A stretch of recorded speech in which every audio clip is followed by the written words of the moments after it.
Kung sa cellphone may prepaid load, nako sa kuryente, magkakaroon na rin po ng ganito. Alamin sa pagtutok ni Sandra Aguinaldo.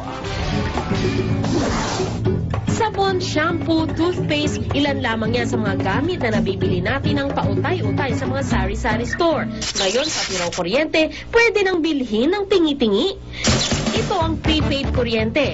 Gamit lamang ang iyong cellphone para ka rin daw nagpa-load ng kuryente sa malapit na tindahan.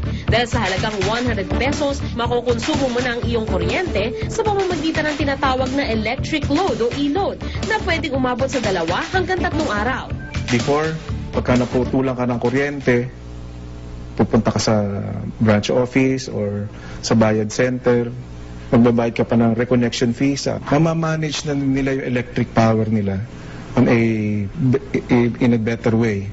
Mas napapabilis daw ang daloy ng kuryente patungo sa bahay-bahay sa mas pinaginhawang paraan ng distribusyong ito. Kasalukuyan na itong ginagamit ng ilang bansa sa Europa at South Africa.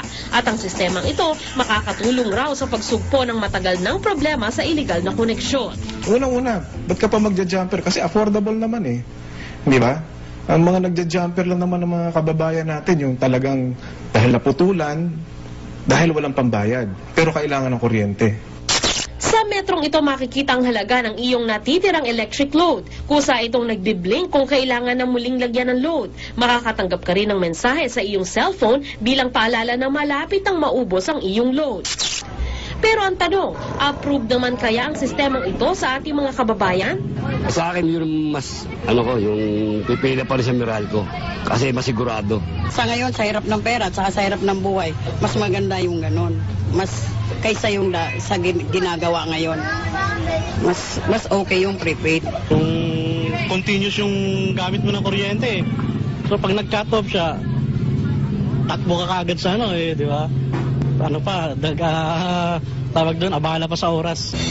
Sa Hulyo ng taong ito, inaasahang magiging operational ang prepaid kuryente sa lahat ng lugar sa buong bansa.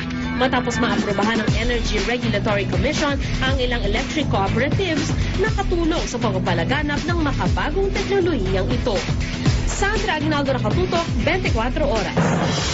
Paalala pong muli mga kapuso, ingat po tayo sa